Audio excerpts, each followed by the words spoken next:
এ গাদা হ্যাঁ মা কও।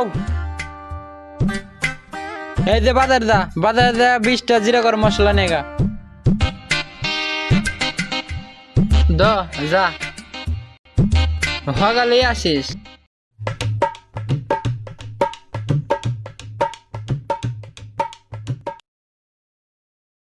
ধনদার ভাই কি 20টার জিরা গরম মশলা দেন।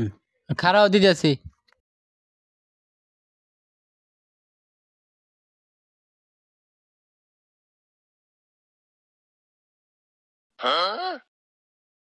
ধনদার ঠান্ডা কে? কি ঠান্ডা? এই জিরা গরম নাকি ঠান্ডা? এই নেন আপনি ফেরত দেন। মা কইছিল গরমটা নিবেন নাকি? এ নিম না বাইতেন কত দিয়েছে যে জিরা গরম মশলা নিবেন নাকি? আপনি ঠান্ডাতে দিয়েছেন গরম নাকি? তোমাকে তো জিরা গরম মশলা দিছি, এর নাম তো জিরা গরম মশলা, তোমাকে তো মশলা দিছি। হ্যাঁ আমি বোঝাই তো যে আমি ঠান্ডাতে নিয়ে যা মারাতে মার খাম, গরমটা দিলি দেন না দিলে রেখে দেন। এ তো নিয়ে নেবো না দা। আমাকে খেকু দিবেন না আমি বুঝি, আমার ঠান্ডাতে দিয়ে পাগল বুঝি দেন আমি বোঝাই তো। Bye bye Tata.